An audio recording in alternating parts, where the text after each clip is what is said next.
Welcome to the Mentors and Moguls podcast, your source for the inside scoop from some of the world's most accomplished business leaders, athletes, and creatives on how they've achieved success. I'm Heather Stone, a serial entrepreneur with a passion for helping others to overcome challenges and discover their untapped potential. Join me and our guests as we teach you how to break through those barriers on the way to crushing your goals. In each episode, I dive into a new topic with an inspiring mentor to find out exactly how they overcame obstacles, slayed self-doubt, and achieved their goals. Today's expert mentoring session is about to start, so grab your pen and let's dive in. Now that fall is in the air, I thought I'd change things up a bit and shift the conversation to business, but about something a little bit more fun, to something that makes you say warm and fuzzy on a chilly night. That's right, we're talking about Tennessee whiskey, people. Pull up your chair and settle in because this is going to be a fun conversation with a fiery redhead with a penchant for horses and her love of whiskey. Nicole Austin is a general manager and distiller at Cascade Hollow Distilling Company in Tennessee. She's not only won numerous awards, but she's put Tennessee whiskey on the map. Stay tuned and learn how she climbed to the top of the Tennessee whiskey game.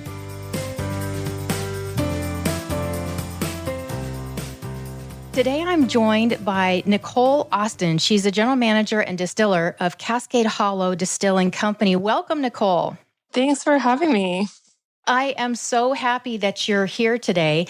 Now, I really want to talk about innovation, but when I talk about innovation, my background is in tech, so I completely go to a disruptor, an app, some software application. But today, we're going to kind of turn that around and talk about innovation when it comes to blending chemistry and whiskey. That is my forte. Your forte. So I really want to know, how does a redhead from New York land herself in the world of whiskey in Tennessee? I know you went to Manhattan College with a major in chemical engineering. What did you plan to do with that degree when you started out? Yeah, I definitely, whiskey hadn't even occurred to me at that time. I honestly didn't even realize that it was, a job that you could do.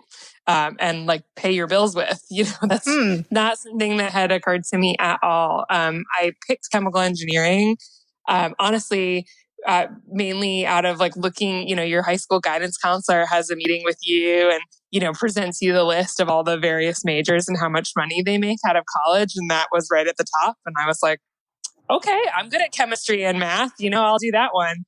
And she sort of not so subtly implied to me that I don't have what it takes. I didn't have the discipline to become a chemical engineer. And I was like, well, I'll show you.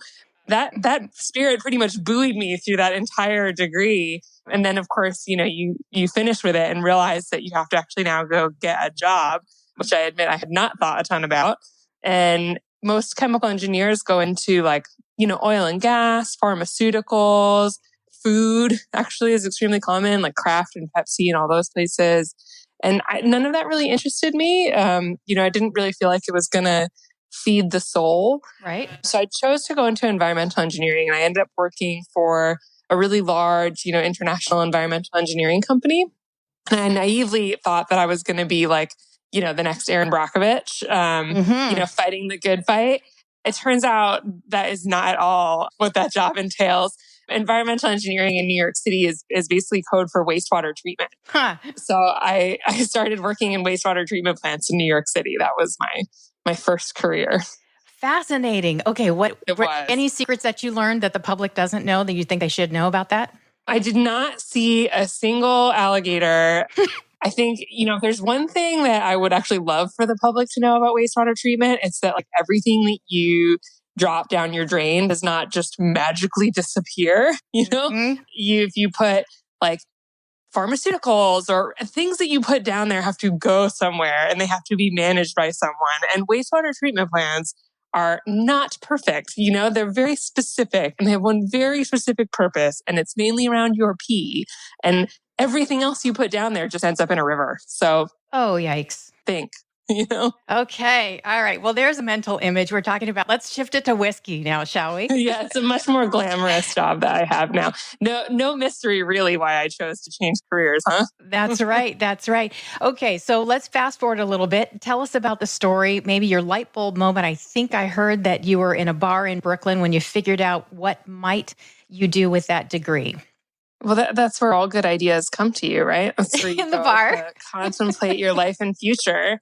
So I was in the bar doing exactly that. I was actually on a date, and the bartender happened to talk to me about this particular whiskey, and I ended up entirely ignoring my date and just talking to the bartender about how whiskey was made, and just having that realization that a chemical engineering degree, the thing that really distinguishes us that we learn that kind of no other degree does is distillation, which is a key component in the production of whiskey that honestly hadn't occurred to me until that moment that, my skills would be applicable to that. And I love whiskey. I've always been really passionate about it and just interested in it, interested in it from the way it makes you feel as a consumer. And I liked the reputation of it. I was very intrigued, but I didn't really know much at that time. So I kind of set about just trying to figure out a way to get into the industry. And, at that time, we're talking like mid 2000s, kind of mid late. And craft spirits wasn't really getting going, so I realized pretty quickly that I didn't really have the right last name to work in Kentucky. And I didn't really have the right degree to get hired in Scotland. They tend to hire out of the same couple of universities. So I really was just knocking on the door of like the budding craft industry. And I got really lucky. In 2010, Kings County Distillery became the first distillery to be licensed in New York since Prohibition. At that point, I had been trying to get into the industry for about a year or two. And so I essentially showed up at their doorstep with, bright eyed and like, I will work for you now, not really asking, but just telling, I'm here and I'm going to work here. And they were very accommodating. They're like, well, we don't have any money and we can't pay you, but how about we make you a partner? We didn't know much, but we figured it out. And I was just so happy to be there. I really threw myself into the work, and that's how I kind of made my break into the industry. Okay.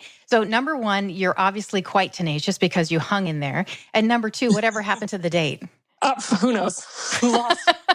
So you can think Lost to the sands of time, but not important. There you go. Whiskey more. There you go. So he was responsible for helping you see that pivot in your career then. Yes. All right. All right. Can you describe your first taste of whiskey? What did you think? Did you have an immediate affection for that taste? Give us a little background on that. I think the thing I liked about whiskey first, it was purely its reputation. It was the image that you have when you're young of whiskey as like a rock star badass beverage. Mm-hmm. And I that really appealed to me. I thought it was really interesting. I like to, think of myself that way when I was in my early 20s. And it wasn't until a little bit later when I started to really like sit down, in that bar and think about and appreciate the wide range of flavors that are in whiskey and how to really, think about them beyond, feeling like a cool rock star. Okay. Well, okay. I've got a mental image of you in the bar having the light bulb moment. I love it. So in 2018, you became general manager and distiller for Cascade Hollow Distilling Company. How did you know that this would be maybe your new home for the next few years to come? It was quite a path. So, when I started at Kings County, we were so little. We had five-gallon stills that we had bought off of hillbillystills.com for like $100 each. It couldn't have possibly been a more small operation, but it was great because I really got to touch every part of the process and learn a ton. And, we then started getting some notoriety and winning some awards. And I got hired as a consultant. So I did a lot of distillery consulting for a man named Dave Pickerel, who had a really solid reputation in the industry, and he was really knowledgeable. And he really kind of helped me build out my knowledge. And then it was through that that I was able to kind of keep growing Kings County. And then I went off and did some consulting on my own. And through that, I actually moved to Ireland. I was hired for 2 years to be the commissioning engineer for Tullamore Dew when they were building their new grain distillery. Mm-hmm. So that's really what created the opportunity for me to have this role. When they called me about it, I actually sort of accidentally tried to give my job away because I assumed that they were calling me because of all of my connections in the craft spirits industry. And I thought they were asking me to recommend someone. So I started spouting off all these amazing people that I knew in the industry, and they had to, stop me and say, like, stop doing that. Like we're trying to hire you for this job. And I was so incredulous. But I couldn't say no. Like this distillery now, if, I don't know if George Dickel is a bit of a sleeper whiskey brand, so I think a lot of people don't know about it, but it really occupies this amazing kind of unicorn position in American distilling, where it has a real heritage and a truly authentic connection to that sort of mid 1800s beginning of American distilling. And that heritage is so incredible and it's so unique. There's not a lot of distilleries that have it today. And of the ones that do, most of them have already gotten big. Someone has already come along in the modern era and really put their stamp on that distillery, and created an image and an ideal and a concept and a method for what that whiskey means today. And if you were to take over that job, your role would essentially be to make sure that nothing ever changes. And that didn't interest me. So Dickel was really in this unique position of having this incredible heritage and having enough scale and enough skill that you could really make some amazing whiskeys and kind of try new things without it already having an identity. It could really be something that I made my own, in the modern era. And there's just no other distillery like that in America today. So it was I couldn't say no. It was just too perfect. And it really felt like a once in a lifetime opportunity. Well, based on your personality that I know of you so far, it sounds like it was a perfect match. I feel so fortunate, truly. So you went from New York to Ireland. And then now you're a transplant in rural Tennessee. What was the appeal for you about the location, or wasn't there one? What do you love about it? I would have gone literally anywhere in the world to work in a distillery like this. Really? It was not about that at all. I mean, now that I'm here, I'm very happy. I also ride horses, and so Tennessee and kind of rural Tennessee is really great for that. So, I'm certainly able to craft a life that I like, but I came here for the distillery and the whiskey. Very nice. Very nice. Let's talk about some of your many points of distinction in the industry to date. You have several. So for instance, for those listeners that don't know, you were instrumental in the latest innovation from George Dickel, including George Dickel Bottle in Bond, which was launched in 2019 in May. And you were awarded Whiskey Advocate's Whiskey of the Year in December of 2019. Then in March, just this year before we all did the COVID shutdown, you were named Distiller of the Year by Artisan Spirit magazine. Kudos to you, girl. Thank you. Yeah, it was incredible. Well, okay, so what does that mean to you as a distiller and a woman in this field? What does that mean to you and how does it feel? Well, I created George Dickel Bottled in Bond really with the express purpose of trying to show people that, George Dickel really belonged in the pantheon of great American bourbon producers. I think a lot of people, especially real whiskey aficionados, tended to pass it over because it was a Tennessee whiskey. And there's a really strong perception that, Kentucky is really the heart and soul of American whiskey production, and that, anything that's not from Kentucky is somehow less than. And I was really trying to demonstrate as clearly as possible that George Dickel has exactly the same credentials and belongs in that consideration set. So I really set out with that as an express intent when I created that whiskey. So for it to then go and win, Whiskey of the Year and be the top rated American whiskey from Wine Enthusiast and just collect all of those reviews, it was so deeply satisfying because that was really, I can't imagine a better way to make the exact point that I was trying to make. And so it made me feel really good, not only that it succeeded at the thing that I was trying to do, but just to get that validation back that, how amazing I thought the whiskeys were, that it really was, that my perceptions of this distillery as, high quality were really real and that other people saw it too. And that it was just so satisfying, to be able to bring that home to the people who've been working so hard for so many years without that recognition. quite an exciting moment, I'm sure. It was. Also for women, when I think of whiskey, not that I'm an expert, but when I think of whiskey, I do think of a male dominated industry. So there's only a handful of women that I am aware of in your industry. Do you think that's kind of opened up the door for people to take a second look at, maybe I should look at a different career? Maybe distilling is a career for me? I think you hit the nail on the head when you said aware of, right? 'Cause I think there have been women in this industry for a long time. I mean, there have been women in this industry since distilling was invented. We've always been here, but it's the awareness, right? It's who shows up on the bottle, who shows up on the billboard, and I think that's where women have tended to get lost in the conversation about whiskey. So I hope that, I know it meant a lot to me, when I was thinking about getting into this industry, to see that there were women here, that there were ladies like Rachel Berry, and, there were women who had been successful in this industry. And it definitely made me feel like that would be possible for me, just seeing that there were women being successful in it. And I hope that I can do that for other women, that they can see that it's possible. Because just considering it's so important. I mean, that made all the difference for me. It was just awareness that this was a job that you could do. And I didn't know to go after it until I knew that it existed. So that's one of the reasons I think it's really important for me to get out there and talk about it, so that women know that it's possible and that it exists. And absolutely, you can do it. Exactly. Well, hopefully we're hoping to do that a little bit too here today. So I noticed that you've been an advocate for teaching STEM, which is a personal passion of mine, more specifically green engineering. So why is that important to you, and why should it be important to others? I mean, to me, I think there's such a misunderstanding, and this was really pertinent when I was in college, but I think it's still very pertinent today, that, the idea that there's somehow a choice, that you can either be a really responsible business person and capitalist, or you can be an environmental hippie, and that you have to choose, between one and the other.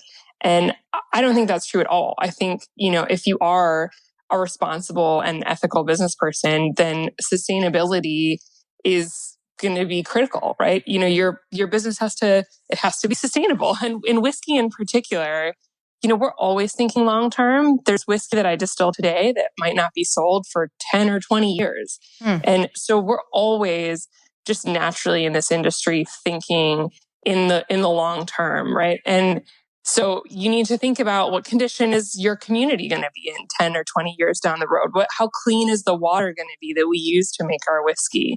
What is the state of our community? What is the state of the world going to be 20 years from now when I want to sell this whiskey?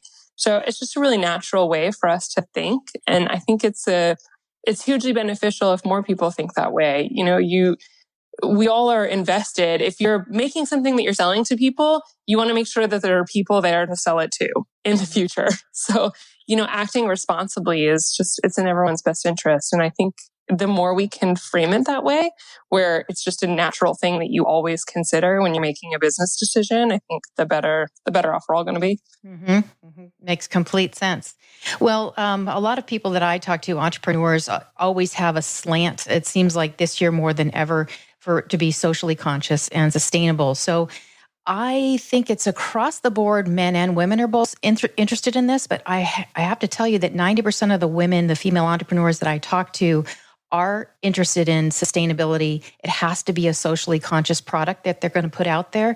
Do you think that slant will help women kind of take notice of this field at all? I don't know. I hope so. I think there's so much in whiskey. You tend not to realize it until you're really in the weeds of this industry, but we touch a lot of things that are really relevant, to sustainability as a conversation. It's an agricultural product, right? I'm buying grains that are farmed. And, as a consumer of those grains, I get to have a say in the farming practices, which can be hugely impactful from an environmental perspective. We use a lot of water and energy. So being able to kind of pioneer and develop technologies to manage those effectively is something that is really an area where we can have a lot of impact. Packaging obviously comes up. So in this industry in particular, there's a lot. It just it touches a lot of areas that I think are really relevant. Clean water, responsible farming, responsible packaging. All of those things are relevant to us. So if you have an understanding of that, I think it definitely will give you a leg up in being a part of the whiskey industry. Mm-hmm. And we like to be on the forefront. It's fun. It's whiskey. It should be interesting. It should be different. It's not boring, right? Like we're not just making we're not making widgets. We're making something beautiful and artistic. So it gives us a little license to be at the front of some of these conversations. Well, you're not only in the whiskey business, you're in the happiness business. Yes. Well, let's talk about your ability to create now. So for Bottle and Bond, since you're instrumental in that latest innovation, what goes into the process of creating a new batch of an award-winning product? What makes this product so different in your eyes? So there's two paths that I can kind of walk down when I'm making a new product. And one of those paths, one of the ones I really enjoy is the distilling, right? So literally kind of from the ground up, from the grains all the way to the glass, creating a new product. But like I said, that takes quite a long time. So I've been in this role for 2 years. I have been making some new whiskeys, but it will be a few more years before any of those are ready to be bottled because whiskey has to age before it's ready to be consumed. So while that's all going on, I also have the incredible privilege of warehouses and warehouses full of whiskey that was distilled before my time. Mm-hmm. And a lot of that whiskey, there's kind of specific George Dickel brands that exist right now. And the whiskeys that used to make those are the ones that taste most like that whiskey from last year. They're selected to fit the character of the whiskeys that exist, which means a lot of them got passed over, that they didn't fit that for some reason. So there's a wealth of whiskey that I have that is maybe amazing and beautiful, but just doesn't match the current kind of flavor profile of Dickel 12.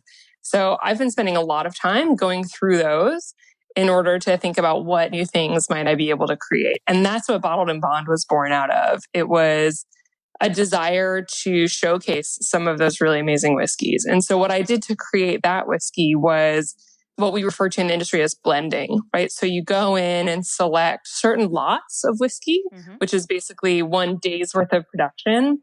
And they can all taste wildly different. So the nature of whiskey is all of the raw ingredients come out of the ground and not out of a lab. And, you're dealing with wood and trees and those trees could have had very different, lives, and they can have very different chemistry. And, the barrels themselves might be in a different position in the warehouse, or they went in on different times of year. There's seasonality. There's so much complexity. So every barrel is unique, and every lot of whiskey, every day's worth of whiskey is a little bit different. So you can use those to create very different flavors. And so I spend a lot of time doing that. And that's what I did for Bottled and Bond, was go in and select whiskeys that I thought blended together to create something really exceptional. I think I know the answer to this next question. Do you enjoy blending or the marketing process at this point the most? Oh my God, the blending, like a million. Who wouldn't want to taste whiskey for a living? Like, that's a job. That is actually part of my job, is to pour and nose whiskeys for hours and hours on end. Who would not want to do that? The marketing it's a bit of a necessary evil. I've already gone through, I think, all of the stages of grief on the fact that the whiskey alone is not what matters, and you have to be able to talk to people about it and sell it to them in a way that resonates. So part of why I took this job actually was to learn a lot more about that part of the industry, because before this, I didn't really know. So how has your past experience prepared you for your current role when you're leading the team in a strategic direction at the distillery? Anything that you're drawing from Ireland, or even from the wastewater plant, or that first conversation in the bar? Yeah, I think, my time at Kings County, I was really lucky. When you're in like a really entrepreneurial small business, you tend to touch every part of the process, right? Because, when you have no staff, you do all the things. Right. And that was incredibly valuable. It just really helped me have a cross-sectional kind of understanding of how this industry works, which is really helpful when you're talking about strategy. And, in that capacity, I was really close with a lot of people who are really passionate about whiskey and a lot of other people in the industry. And that network that I was able to build is, I think, what helps my ideas and my concepts stay relevant, to people that want to drink whiskey today. So having a network, just having a network of people that you really trust is so valuable. That is very valuable. I'm going to take a little left turn here because most women, I've done a lot of research and gotten great degrees and things like that, talking about women in the workforce, women in careers, and how women behave differently than men. Networking is a scary thing for most women. You leaned on your network. Are you afraid to network, or is this just a natural with you? It's something that I did really consciously. So, when I came into this industry, I think I was so cognizant that there was no textbook for this. It was not something that I could learn how to do from reading a book or, going and getting a degree. There's more of that now, but at the time there really wasn't. So I was very conscious that if I wanted to understand how American whiskey was made and what the traditions are of American whiskey, I was going to have to learn it from people. And so I really went out of my way to, go to conferences, show up at events, introduce myself to people. And it was not natural for me, but I knew that that's what I needed to do to kind of get the information that I wanted. And then when I got involved in the industry, we are incredibly heavily regulated. I'm sure it's no shock, but the post-prohibition era, the kind of creation and sales of alcohol are incredibly heavily regulated. And so, when I was in craft industry, we realized very quickly that if we did not get together, that we were just going to be stifled out of existence. And so I was the founding president of the New York State Distillers Guild. And so I did a lot of organizing on the state level of the craft spirits industry. And I was also on the founding board of directors of the American Craft Spirits Association, which is the national trade association of craft distillers. And I did that also, I think, partly out of necessity, but it's something I have a genuine passion for now, seeing how beneficial it can be and seeing how critical it is to the industry and, getting to meet all these people. It's a unique industry because we all chose to be here. We all share this passion.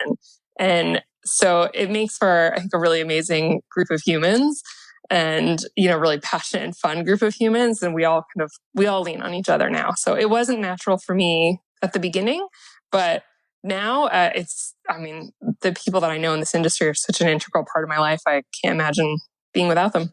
Well, I can definitely feel your passion through your conversation. So you obviously love what you do. How fun for you to be able to say that? I feel so lucky. I can't even tell you, just to find this, to find it and to find it at a moment where it was really possible. I'm so conscious of my good fortune in that, that some of it was, hard work and tenacity, as you said, but some of it was also just really lucky timing, to decide that I had this passion right at the moment that the American kind of modern craft spirits industry was being born. And to be able to have the privilege to be a part of that I'm hugely lucky. Yes, you are. So I understand that you have dual responsibilities across both marketing and operations. Is this common in your industry? Are you comfortable sitting at two chairs at the same time? How does that leadership approach benefit the company and your style?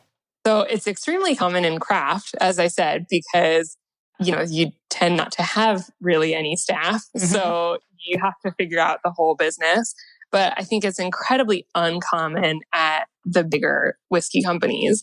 And that was one of the reasons I took this role. I thought it was really forward thinking and really different for Diageo to recognize that particular strength of the craft spirits industry and to see that particular strength in some of their acquisitions and have the insight that they could bring that in-house. So they're the first real kind of major spirits company that I know of that's created a position like this that really shares responsibilities on both sides of the aisle.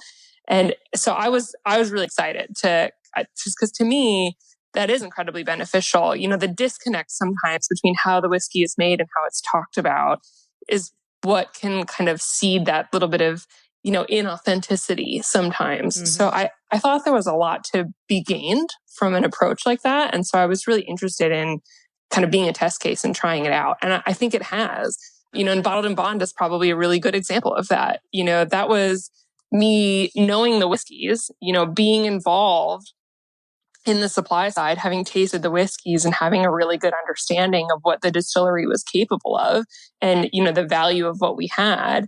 and then also having an understanding of how that might be relevant to a customer. I didn't have to put it in bottled and bond. I could have put it in a very different bottle, but I knew that authenticity was something that was really important to consumers, and quality and transparency. And that's what bottled and bond stands for. And so the fact that Diageo kind of gave me the freedom to act on that instinct, I think if you ask them, they'd say it worked out pretty well. I worked out very well. Yes. Proof is in the bottle. Yeah, very much so. So how can other women learn a little bit more about your industry? Should they want to follow in your footsteps or go into that field? What would you tell someone getting out of college? Okay, I've got the same degree. How do I follow and be just like Nicole? I think my biggest recommendation, and something that I really got a lot of value out of, was experience both in kind of a large corporate setting where you learn sort of rigor, and how to really act and be effective inside a pretty heavy bureaucracy, and just like kind of learn that rigorous type of work. Mm-hmm. And then also have experience in a more kind of do-it-yourself entrepreneurial setting. So I think if there's a way that you can craft or think about your career where you get to do both, I think that's massively beneficial, right? Because then wherever you go, you'll bring something unique with you. And if I had to recommend a particular order, I would say start first in the corporate setting. Cut your teeth in something very formal, and just get to that place where that sort of rigorous and thorough way of working is sort of second nature to you, and then go off and explore. And I started with volunteering. I wasn't getting paid, in the first year. I wasn't getting paid at all. I just was spending all my free time pursuing my passion. So that's what helps you to start build the network so that people then think of you, when an opportunity comes up, because they tend not to be advertised, it's not this job. Ever since my very first job, my very first set of job interviews, no job after that was something that I applied for online. All of the jobs after that were something that came through word of mouth that I was recommended for. So you got to get out there and build a network. Just goes to show you that people are watching even when you don't think they are. 100% of the time. And, if I could speak specifically to, women or minorities who might think that there's not a path for them into this industry, or, who are maybe very aware that they need to be excessively overqualified in order to access those opportunities, I would encourage them potentially to reach out.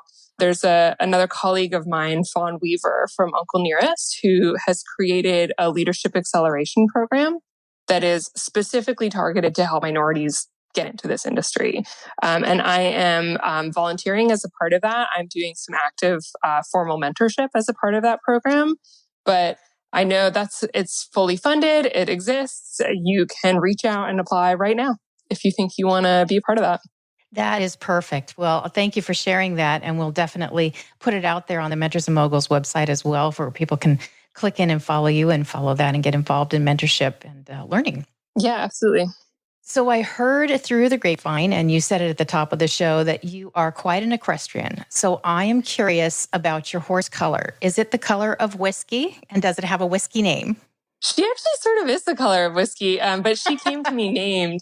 She, they give horses very weird names that tend to be more about their breeding, right? Mm-hmm. So her name is Anna Moore Beach Boom. Wow. Anna Moore is her breeder. Yeah. And then Beach Boom is their reference to some of her breeding, which is a horse named Beach Ball and a horse named Boomerang. So it's quite a mouthful, but her stable name is Violet. We call her that because she has sort of a purple nose. I love it. Well, you never know. There might be a Violet edition bottle somewhere down the road. Who knows? I try. It's like the horse riding that I do is a little bit, it doesn't exactly fit that like cowboy distillery image. It's a bit, I jump fences and it looks very posh. And I think I like to try and keep the hobby as separate as possible. Well, because it's just pure joy. It's just pure joy. It's not work. I grew up doing that. So all of a sudden, I'm just like, I love you already. I've got redheads in my family. You're a badass. You're tenacious. And I can just picture you having a shot of whiskey and just going over the fences on your horse and not giving a darn. So I love it. Oh, that's That's it. Exactly. I joined a fox hunt when I moved to Tennessee, and like, man, they really managed the perfect marriage of exactly that. A good flask full of whiskey and some galloping through a field like you don't give a darn. That's their MO. I love them the most. That's a great setting for a commercial. I'm just saying. It does kind of feel like that. What is next for you in 2020 or 2021? Well, you asked me about innovation at the beginning, and yes. That's something I'm thinking a lot about. So Bottled and Bond was my first, and that was really about kind of creating a first impression. So I felt it was really important that my first innovation had to, really pay respect to the heritage of George Dickel, the 150-year history that we have, and show that I appreciate it and that I understand it and that I respect it and that it's important to me. But now, especially on the back of some of the awards, I think it gives me some license to be a little more creative, maybe a little bit more provocative. Mm-hmm. So you can definitely expect in the coming year some new whiskey releases, maybe not George Dickel, but a different brand potentially. Okay. Something that maybe pushes the envelope a little bit farther. So that's something I'm thinking a lot about. And then, the Bottled and Bond is only the tip of the iceberg when it comes to some of the amazing older whiskeys that we have in our warehouse. So I've got a couple more ideas for ways that those could find their way into the bottle that people should definitely look out for kind of this holiday season and then into next spring. Okay. Well, I know what's going to be on my gift list. So thank you very much for sharing. You're so welcome. It's a privilege. Well, this has been a really fun conversation. I wish we were actually sitting at a bar having this conversation, drinking a little bit of Bottled and Bond, but maybe round two. Much more inspirational that way. We'll do that on the second one when we see your new product coming out. That sounds fantastic. Thanks so much for having me. And, best of luck to everyone that wants to come into this industry. It's a fantastic place to be. Thank you for sharing.